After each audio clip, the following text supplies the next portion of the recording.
Tonight, emergency room, Northern Health decision sparks reactions. And measles update, Northern Health's the only region with new cases. And road rage, 4 suspects arrested near Fort St. John.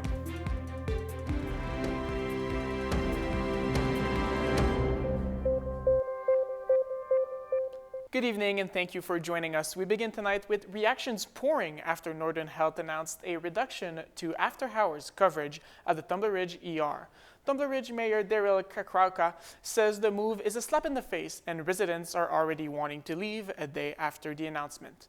Northern Health reduced on-call services. It will only be available between 8 and 9 a.m. and from 5 to 7 p.m. during the week. Before the change, the Tumbler Ridge ER used a call-out model after hours where patients would go to the clinic, dial a number, and a doctor would come in from home. The MLA for the Peace Region, Larry Neufeld, says this led to burnouts and loss of staff, adding the emergency room lost 2 doctors already. Krakauka says Northern Health came up with an unhealthy solution, leaving no emergency services at all on weekends and late nights. During these periods, residents now have to dial 911 and paramedics will bring them to the nearest available facility. A second full-time ambulance was added to Tumbler Ridge, but the mayor doesn't think it's enough. Neufeld says he's very concerned about ensuring adequate care to residents of Tumbler Ridge and is working with the CEO of Northern Health and the Minister of Health to ensure the best possible outcome. Krakauka is worried Northern Health's decision is permanent. The BC Centre for Disease Control confirming 3 new cases of measles in the province. Health officials say all 3 cases are coming from the Northern Health region. This brings the total to 175 across the Northeast and 242 across BC. The BC CDC says there is currently 4 active measles cases in the Northern Health region as well. They say 86% of cases come from people not vaccinated against the virus. Health officials continue to say that immunization is the best way to fight the measles. 4 people were arrested following a road rage incident near Fort St. John.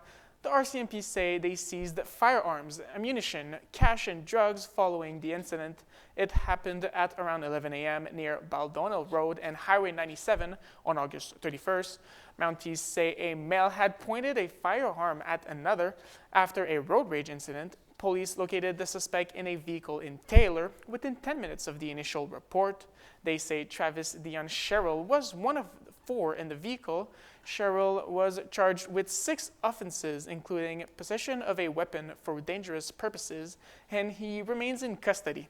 The other 3 were also charged but were subsequently released with conditions and court dates.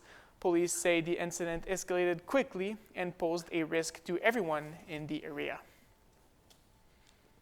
Vancouver Police and the city have released a final report into event safety after the Lapu-Lapu tragedy in April. The focus is beefing up barriers, but also a new plea for senior levels of government to tackle the mental health crisis. CTV's Martin McMahon has more. Make no mistake about it, April the 26th was the darkest day in the history of Vancouver.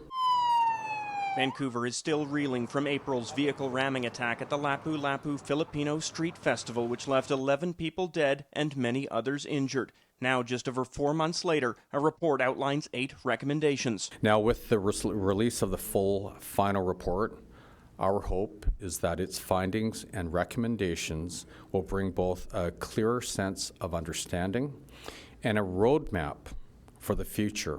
The recommendations cover a number of areas and include a call for the feds and province to pass standardized event safety legislation. When you standardize public safety events, you create a basement or a platform where the bar is set higher. It's consistent across the province. With that can come funding. Beyond the report, the mayor also calling for more to be done to address mental health. We have to get serious about this. We have to, do a deep dive on mental health and not researching it anymore, actually actioning solutions to deal and to, address mental health issues. The Premier was asked about the report ahead of its release. This report will hopefully provide insight to us about how the provincial government can also provide support going forward to prevent this from ever happening again. This larger discussion on public safety at major events comes ahead of next summer's FIFA World Cup, where Vancouver will be one of the host cities. And make no mistake about it, we will be ready for FIFA, and it will be a safe, successful event.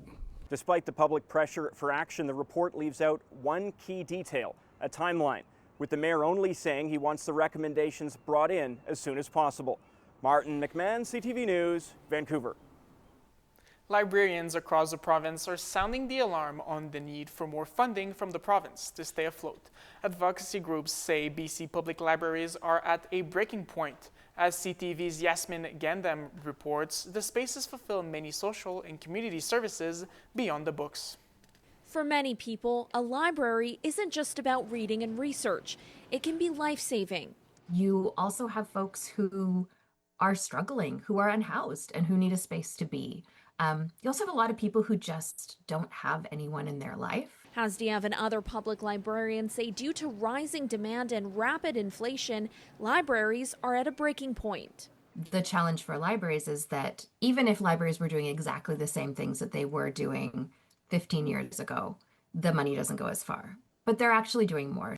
Carrie Lynn Gowletz is the director of the Grand Forks Public Library. She says the impact is already visible in some small communities. Particularly Cranbrook and Creston public libraries that had to reduce their hours of operations. The issue will be front and center at next month's Union of BC Municipalities Convention, where a special resolution will call on the province to more than double its annual funding.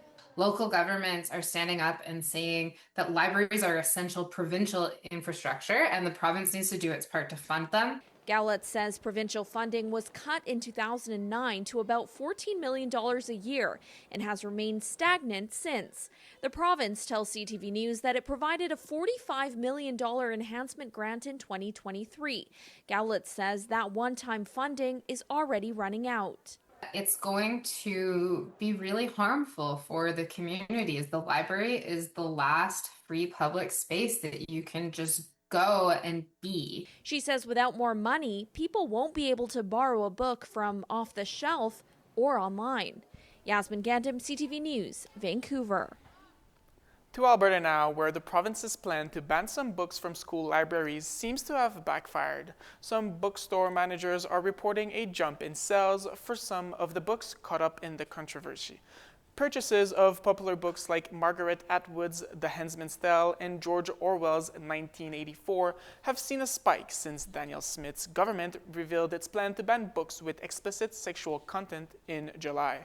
Edmonton Public Schools says it planned to pull more than 200 titles, including those classics that met that criteria. In response, Atwood says people should buy copies of her novel before, quote, they have public book burnings. Premier Daniel Smith accused the school division of vicious compliance before pausing the initial order. To breaking news on the state of economy, Statistics Canada says the country lost 66,000 jobs in August. The unemployment rate ticked up to 7.1%, up from 6.9% in July. That's a level of unemployment not seen since May of 2016, excluding the worst years of the pandemic. The biggest losses were seen in transportation and manufacturing, as well as professional, scientific, and technical services. Tariffs remain the main focus in trade talks with the U.S. Those discussions start by having base understandings, common understandings of a series of potential options that may ultimately form what the Prime Minister said would be a series of small deals.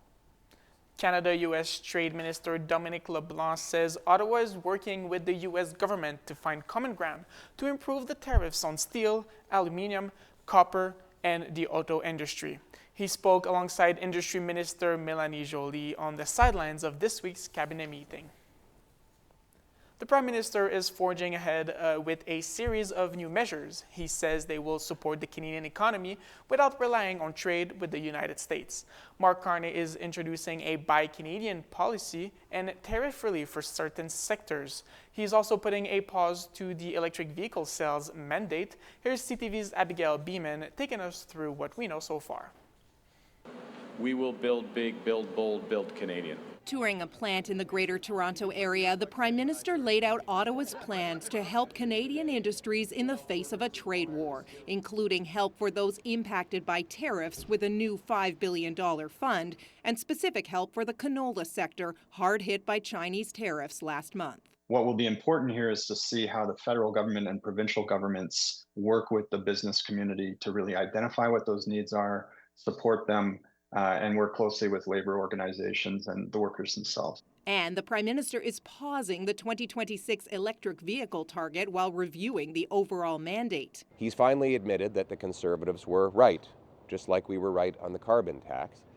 But he's doing a clumsy retreat, saying that he's going to delay this mandate. Mark Carney also promising more federal action for the Buy Canadian movement. The government's introducing a new comprehensive Buy Canadian policy that will move from best efforts to buy Canadian to a clear obligation to do so. No word on what that means for the deal to buy American F-35 fighter jets, still under review by the government, while a new climate competitiveness strategy was announced as coming soon. I'm glad to hear that we are finally hearing a little bit about climate change from the new Prime Minister, who has been, eerily silent on this issue. In addition to a new climate strategy, the Prime Minister also promised a new defense strategy to support investment spending that he called, quote, enormous, and all this against the backdrop of a looming fall budget to explain how all the austerity and investment will be balanced. A surge in scam texts pretending to be ICBC have prompted a warning from the Crown Corporation. People are receiving texts saying they've received traffic ticket. And as CTV's Dimitra Margos reports, tech experts say with the rise of AI, everything should be read with skepticism. On Tuesday morning, Shauna Jimmy received this text claiming to be ICBC. It looks very professional. The issue? An unresolved traffic fine. That split second, oh, what did I do wrong? After reviewing the text again, she realized it was a scam. There's so many people out there that would fall for that. If you receive a text like this, it is a scam.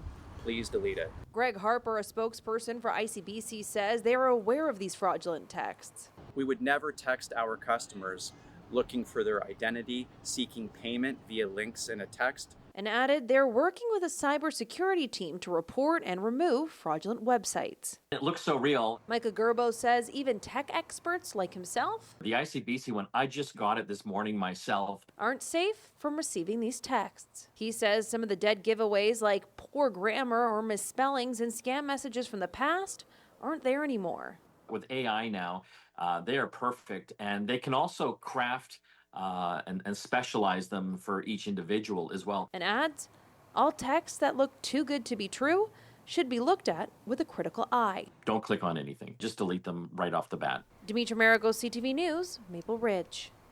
A well-known children's restaurant mascot has been arrested. We detained Chuck E. Cheese. Police in Tallahassee, Florida crashed a birthday party to arrest a Chuck E. Cheese mascot for credit card theft and fraud. Body cam video shows officers escorting the man outside, still in costume, and putting him in a squad car, but not before he had to take off the giant mouse head. Stay tuned, we'll be right back with weather.